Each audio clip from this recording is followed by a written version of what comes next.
ঈদের video share হয়েছে, post হয়েছে, আপনারা দেখেছেন বোধহয়, যে রোহিঙ্গা পপুলেশন যাদেরকে আমরা মেহমান বলেছি ওই পোস্টে 12 লাখের মতো আমাদের দেশে আছে।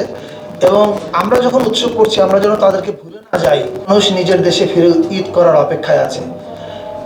এই যে এটা আমি মনে করি আমাদের সংস্কৃতি, মানে আপনি কি, আপনি অন্যের জন্য কি ফিল করেন, এটা কিন্তু বলে দেয় আপনার সংস্কৃতিটা কি। এই যে আমরা ওদের কথা ফিল করছি, এটা বলে দিচ্ছে আমাদের সংস্কৃতিটা কি।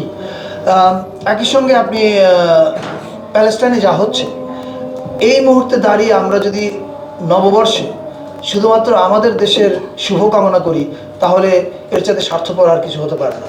ফলে এই নববর্ষে আপনাকে বা আমাদেরকে প্যালেস্টাইনে যে ঘটনাটা ঘটছে তার প্রতিবাদ করে প্যালেস্টাইনের যেন শান্তি ফিরে আসে, এই কামনাটাও আমাদের করতে হবে। তাহলেই বোঝা হবে যে আমরা অন্যের জন্য ভাবছি।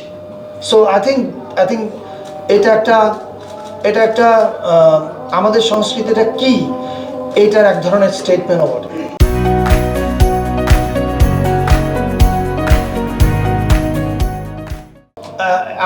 আমরা টার্গেট করছি 200 মিউজিশিয়ান জয়েন করবেন। অনেক ইয়াং মিউজিশিয়ানস আছে, তারা নিজ উদ্যোগে জয়েন করবেন একটা প্যালেস্টিনিয়ান ফ্ল্যাগ এবং একটা গিটার নিয়ে বা তালের যন্ত্র নিয়ে। আমরা তো চাই এটা 500 ছাড়িয়ে যাক ওদের অংশগ্রহণ মিউজিশিয়ানদের। জেলায় যেমন উৎসব কিন্তু এবার সারা বাংলাদেশে হচ্ছে এবং প্রত্যেকটা জায়গায় আগের চেয়ে বড় এবং দ্বিগুণ স্কেলে হচ্ছে। এখন ওই জেলা প্রশাসক এবং পুলিশ সুপার ঠিক করবেন যে কোনটা তাদের জন্য আইডিয়াল। আমরা যেমন ঢাকার ক্ষেত্রে বলতে পারি চৈত্র সংক্রান্তি কনসার্ট রাত 9টা পর্যন্ত চলবে। এছাড়া 14 তারিখে কিছু প্রোগ্রাম আছে যেগুলো 9টা পর্যন্ত যাবে, যেটা আপনারা দুপুর 2টায় ডিটেল জানতে পারবেন। আমাদের অনেকগুলো অনুষ্ঠানই বিটিভি সরাসরি সম্প্রচার করবে এবং বিটিভির কাছ থেকে ফিড নিয়ে অনেক বেসরকারি চ্যানেলও সম্প্রচার করবে বলে আমি আশা করি।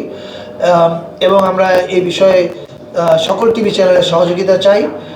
বাংলাদেশ একটা সত্যিকারের অন্তর্ভুক্তিমূলক উৎসব করছে, যেখানে সব জাতিগোষ্ঠী এক হচ্ছে। এই মুহূর্তটাকে আমি মনে করি যে স্মরণীয় করে রাখার জন্য বেসরকারি টিভি চ্যানেলগুলোর অনেক ভূমিকা আছে এবং আমি বিশ্বাস করি তারা সেটা রাখবে।